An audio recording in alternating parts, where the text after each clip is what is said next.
Ok, vous pouvez continuer. Voilà, donc je disais, cette propagande russe qui gagne le terrain. Après le Mali, c'est le Burkina. Aujourd'hui, c'est vraiment inquiétant. Quoi qu'il en soit, ce n'est pas la langue russe aujourd'hui qui fera l'affaire au Burkina Faso ou bien au Mali. C'est pas la langue russe. Le vrai problème, c'est pas une question de langue. C'est une question de mentalité et de développement, c'est tout.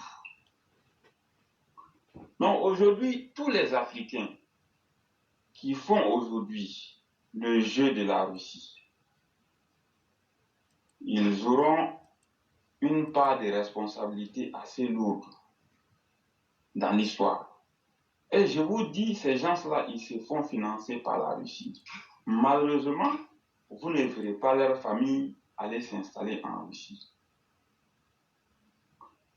Voici pourquoi nous disons aujourd'hui, les choses telles qu'elles avancent, il est grand temps de se mobiliser. Il faut se mobiliser. Après la Centrafrique, le Mali, aujourd'hui le Burkina Faso, je suis sûr que les gens ne vont pas s'arrêter là. Ici, les uns et les autres restent les bras croisés. Voici pourquoi il est important de se réveiller et de mettre une autre stratégie en place. Et parlant d'autres stratégies, je voudrais m'adresser plus précisément à la France. La France aujourd'hui doit changer de stratégie. Cette propagande à travers la communication a créé beaucoup plus de problèmes à la France et aux Français, et surtout aux intérêts français. Aujourd'hui, la France gagnerait à comprendre. Il faut revoir les choses. Revoir les choses, ça suppose quoi exactement? Ça suppose que pour nous autres, il ne faut pas s'attarder sur tout ce qui est inutile. Il faut transférer la technologie. Il faut penser à industrialiser beaucoup de pays d'Afrique francophone pour que tout ce qu'on voit s'arrête. Aujourd'hui, vous prenez quelqu'un qui est dans un pays d'Afrique francophone, lorsqu'il dit qu'il va en aventure en Europe, il vise Paris. Vous allez prendre un Zaïrois, les ressortissants de la RDC aujourd'hui, vous prenez un Congolais du Congo-Brazzaville, prenez un Ivoirien, un Camerounais, un Béninois, un Togolais, même un Malien, un Burkinabé. Tout le monde pour aller à Paris. Mais jusqu'à quand Paris va supporter tout ça? Donc il faut que les choses changent. Bamako, Abidjan, Cotonou, Lomé, Ouagadougou, Brazzaville, avec le travail et la détermination et le temps, peuvent aussi devenir Paris. Donc c'est en cela que nous souhaitons vraiment que les Français eux-mêmes comprennent aujourd'hui qu'il y a péril en la matière. Les gens sont pauvres. Les gens, ils n'ont pas accès à la vraie information.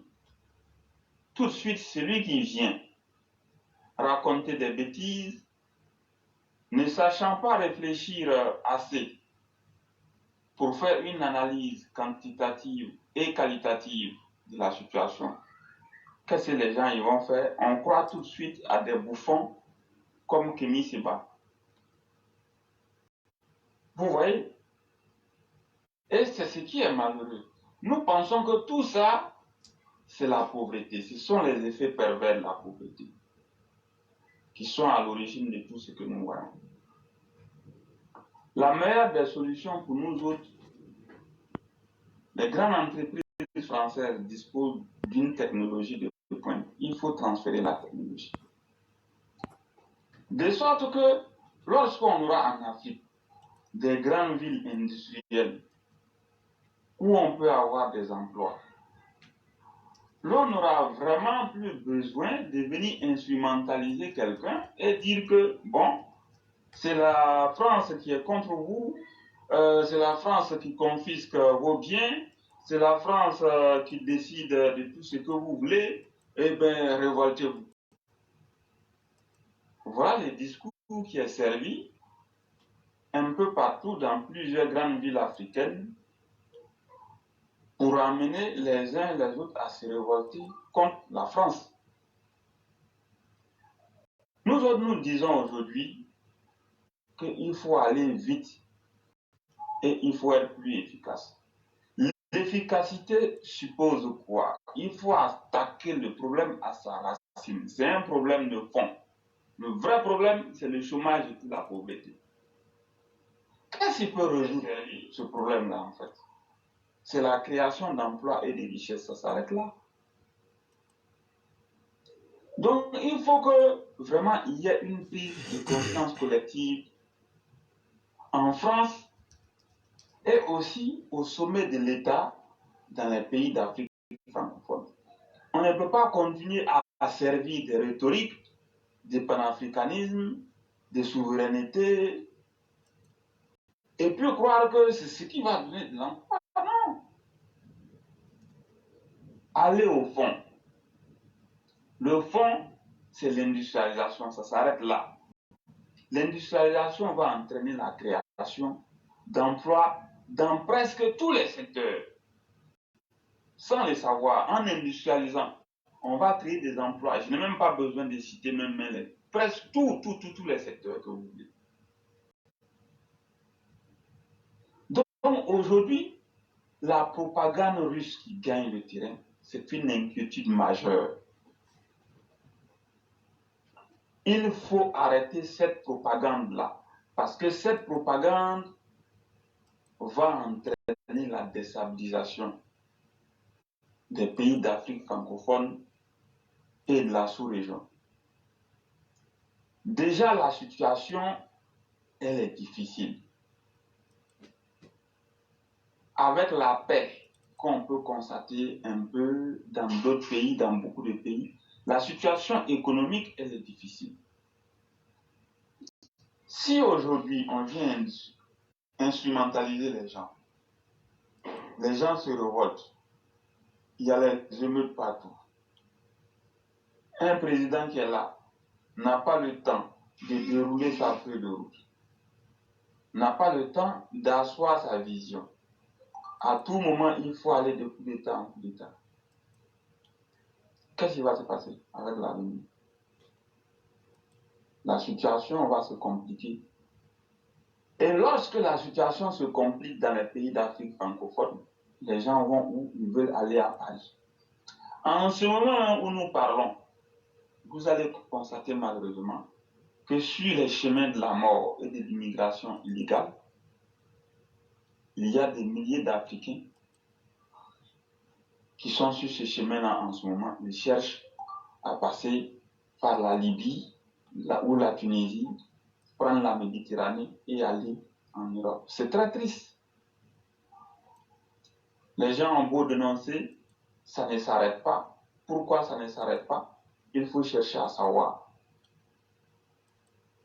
Mais la réalité aujourd'hui, la Russie est en train de compliquer la tâche à la France sur le terrain. Les Français, ils ont intérêt à se réveiller. Au-delà des Français, il faut que nos dirigeants prennent conscience. Il faut que nos dirigeants prennent conscience. Parce que le problème, aujourd'hui, s'il n'est pas attaqué à sa racine, solution ne sera jamais trouvée. Et à cette allure-là, ça va être très difficile. Comment préparer l'avenir? Je ne vois vraiment.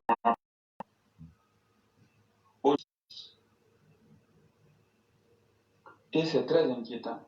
Un pays qui n'a même pas le temps de penser à l'avenir, si ce n'est pas comment se défendre contre des djihadistes pour espérer vivre, vraiment c'est les 10 ou 20 années à venir.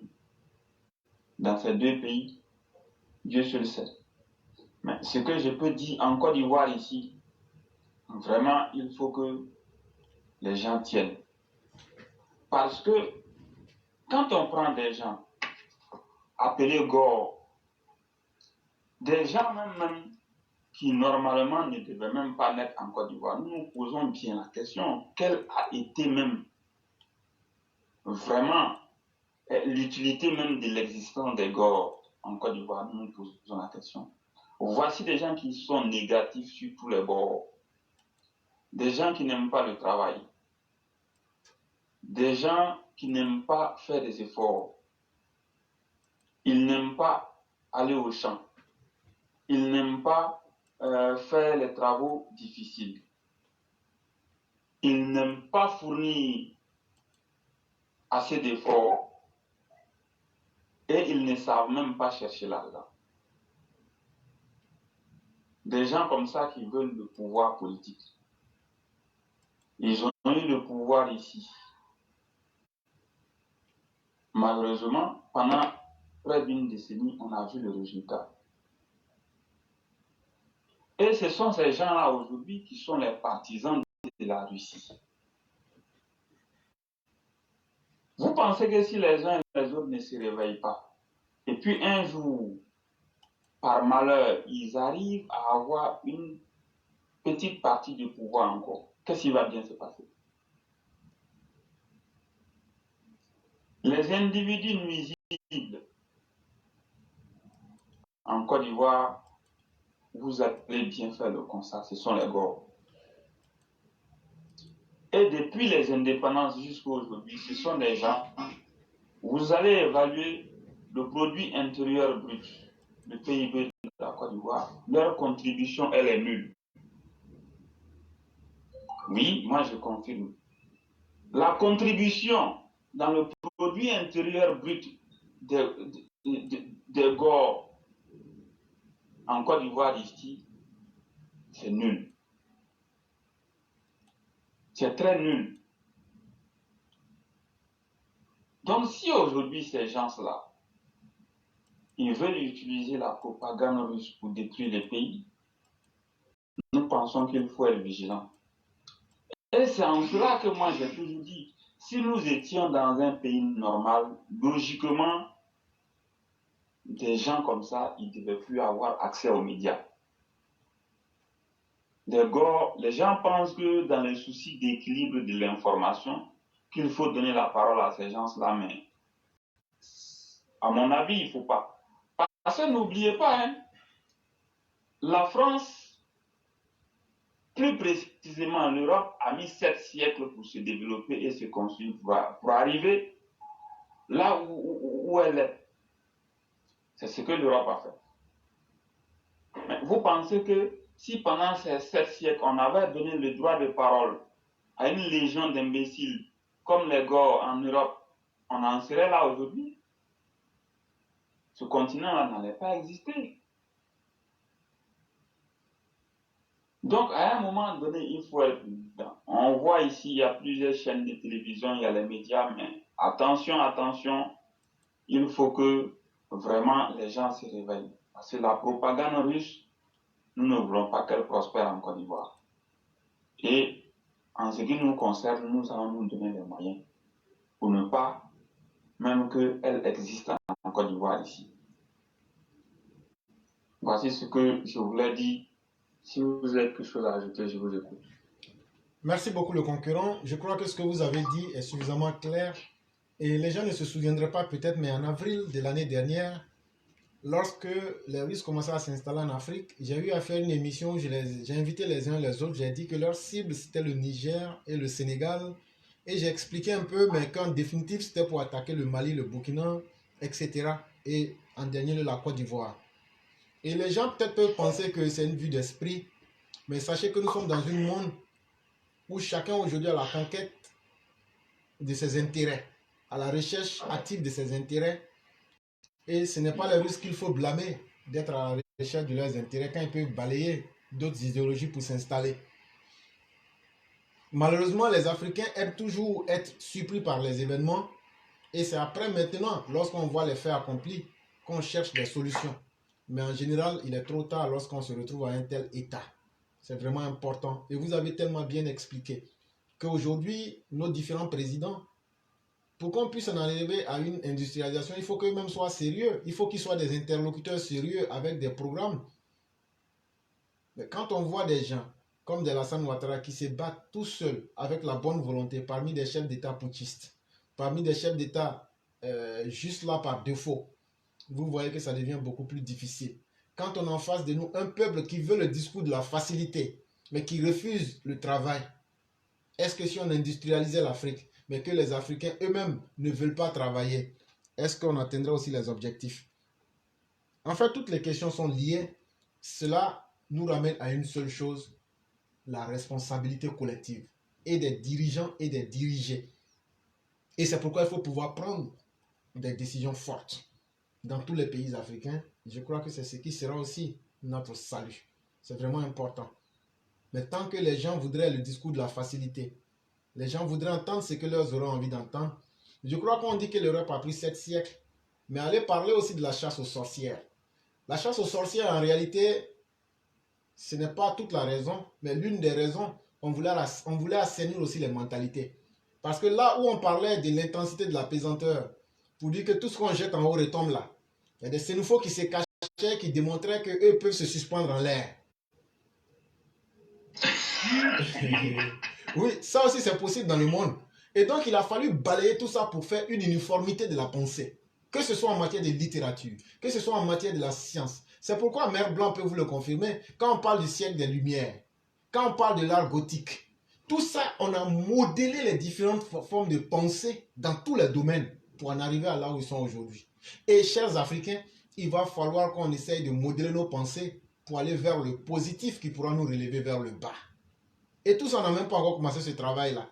Quand on voit des gens qui sont là, non, il faut que Gbagbo soit président, eux vont s'asseoir, chaque fin du mois, ils vont aller émarger. Voilà en réalité leur programme de campagne. C'est pourquoi ils ne peuvent pas venir dire aux gens qu'ils ont un programme de campagne. Parler de PIB, ils ne savent même pas de quoi il est question. Et dire qu'ils peuvent en faire un ajout, un plus-value, c'est trop leur demander.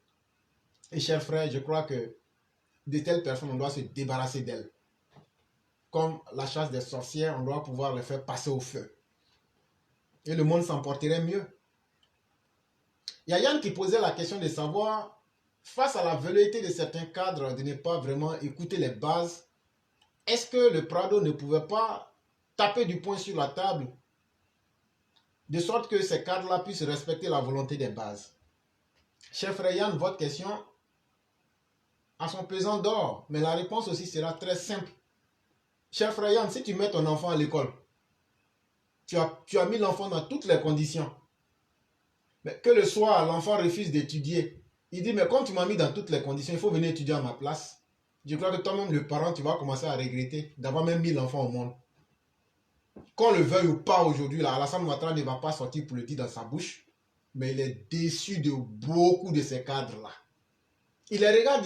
C'est comme ton enfant, tu ne peux pas le jeter.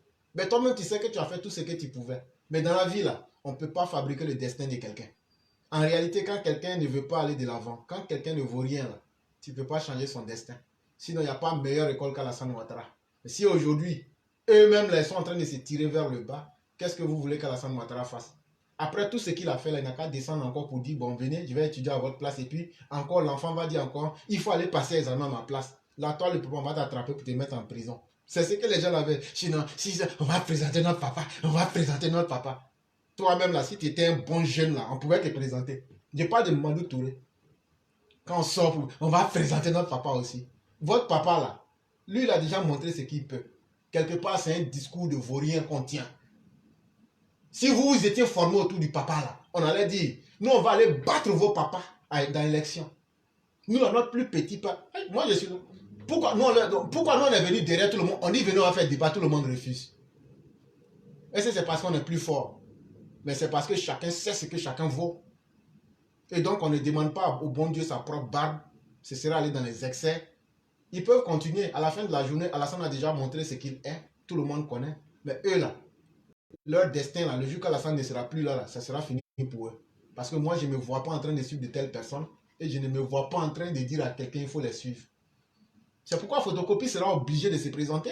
Le jour que le président Ouattara dit n'est plus dans la compétition, Photocopie sera obligé de se présenter. S'il ne veut pas là, ça va être par la entre nous. Donc, chers frères, je vais m'arrêter là, comme on est vraiment pris par le temps. Ok, vraiment, merci beaucoup. Portez-vous bien, excellente émission à tout le monde. Merci beaucoup et vous passez une excellente soirée. Merci bien. Je vous en prie. Et donc, mesdames et messieurs, on est véritablement engagés face à la montre. Il nous reste 2 personnes.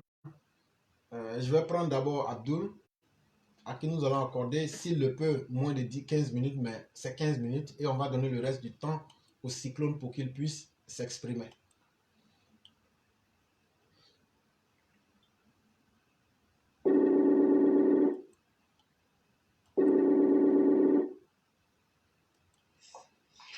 Alors?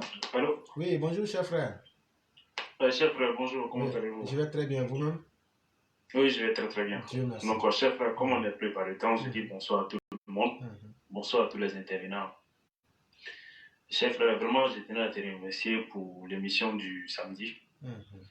Donc, vraiment, c'était une très très belle émission. Donc, c'est dans la continuité de cette émission-là que je me prononce aujourd'hui.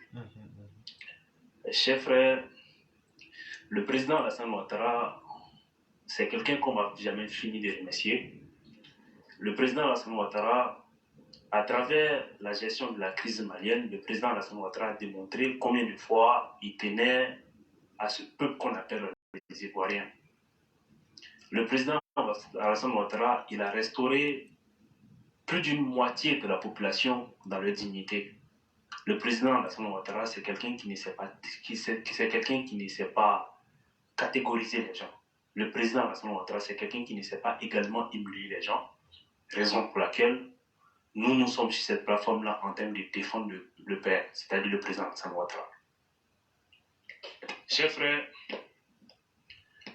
en toute sincérité, vu la qualité du président de la République, on ne peut pas accepter ce qui se passe aujourd'hui dans les directoires du RHDP. Au niveau du directoire du RHDP, chers frères, ce que je peux dire, je me pose la question aujourd'hui, mais pourquoi, après près de 10 années de pouvoir, le président de la République aujourd'hui, il sort et il donne de la voix en disant aux gens de respecter le choix des militants, le choix de la base. Pourquoi après 10 ans? Donc ça veut dire que le président de la République, il a quand même fait confiance en ces personnes-là, et ces personnes-là ont déçu le président de la République. Raison pour laquelle pendant 10 ans, le président de la République, il est resté dans ce mensonge-là. Les gens ont toujours menti au président de la République. Donc, la question auquel vous avez répondu concernant le frère Yann, où Yann a demandé pourquoi le président de la République ne tapait pas sur la table, vous avez donné la réponse. Mais moi, ce que je peux dire aujourd'hui dans toute cette histoire-là, s'il y a un responsable, il n'y a que le président de la République. Il est le responsable aujourd'hui de tout ce qui se passe aujourd'hui au sein du parti. Parce que lorsque on a été un grand dirigeant des institutions internationales, des institutions comme le Fonds monétaire international, on ne peut pas faire une confiance absolue à des amis, même si ces personnes ont été fidèles. Chers frères, pour moi, en toute sincérité, ça n'engage que moi. Moi, c'est ma manière de voir. Le président de la République, pour moi, c'est un être humain. Un être humain peut se tromper, un être humain peut faire des erreurs. Le président de la République, pour moi, il y a 2 erreurs que le président de la République a commises. Et ces 2 erreurs-là, ça a coûté cher aujourd'hui au parti. Je parle du président de la République en tant que président du RHDP. Il y a d'abord le choix Amadou Bon qui a été effectué. Nous tous, nous savons que le président de la République ne va jamais nous conduire dans les abîmes. Le président de la République ne va jamais faire un choix qui ne va pas arranger les gens. Ça sera toujours un choix qui sera effectué dans l'intérêt général de tout le monde. Mais le choix Amadou Bon Coulibaly, c'était vraiment le bon choix, mais de la manière dont ça a été effectué, chers frères, quand on observe dans les autres partis de ces grands pays-là, par exemple les républicains, les démocrates, on passe toujours par les primaires.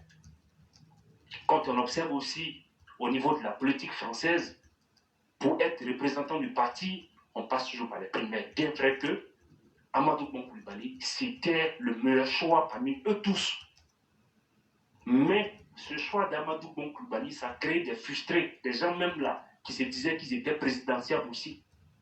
Tels que à Montano, des gens qui ont été fidèles au président de la République, eux aussi se disaient qu'ils étaient présidentiables. Mais nous savons que ces personnes-là, ils n'avaient pas la capacité, la carrure comme Amadou Bon Coulibaly afin de pouvoir diriger demain ce pays-là.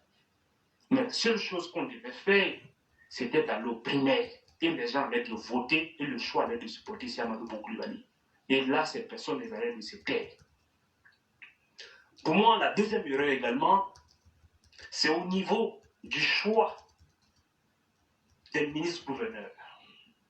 Les ministres-gouverneurs, vu les missions qui sont confiées à ces derniers-là, mais on s'est dit, mais attends, sur quelle base ont été choisis ces ministres-gouverneurs-là? Mais moi, je ne m'étonne pas quand vous faites des émissions et vous dites que les ministres-gouverneurs, en gros, c'est des personnes qui ont échoué, on les a nommés ministres-gouverneurs. C'est des personnes à qui le président a mis toute sa confiance. Pendant les élections de 2020, ils n'ont pas fait le boulot. Les Ivoiriens ont été tués et ces personnes aujourd'hui, ils sont ministres-gouverneurs. Mais c'est là, moi, je n'arrive pas à comprendre le choix du président de la République pour suivre ces ministres-gouverneurs. Des gens à qui on confie le développement des régions, des gens même qui ont brillé par la médiocrité dans une précédente mission. Et ces personnes-là, on les prend comme ça, ils sont ministres-gouverneurs. Sur quelle base ils ont été ministres-gouverneurs? Ça veut dire que c'est des gens qui ont été imposés à la tête des régions. Donc ça veut dire que le président de la République, le président du RHDP, bien vrai que sa démarche, elle est connue de tous, mais quand même derrière, là, il y a des gens qu'on nous impose qui viennent de la part du président de la République, Alassane Ouattara. Raison pour laquelle, quand on regarde tous ces événements-là, moi, le comportement des personnes qui sont dans le directoire du RHDP ne m'étonne pas. Parce qu'aujourd'hui, ils ont vu le président en train de faire. Ok, il n'y a pas de souci. Donc, du coup, eux aussi, ils vont faire. Donc, ça fait qu'ils arrivent comme ça dans des régions, ils imposent des gens, mais où il y a nécessité, où ils voient qu'ils n'ont pas trop d'intérêt, ils viennent, ils disent, bon, on organise des primaires. Non, moi je dis que le président de la République, c'est lui qui incarne toutes ces valeurs, c'est la personne qu'on aime, on ne va jamais cesser de l'aimer, parce que ce qu'il a fait pour la Côte d'Ivoire, nous, on ne va jamais oublier. Mais le choix Amadou Bon Coulibaly, ça devait passer par les primaires.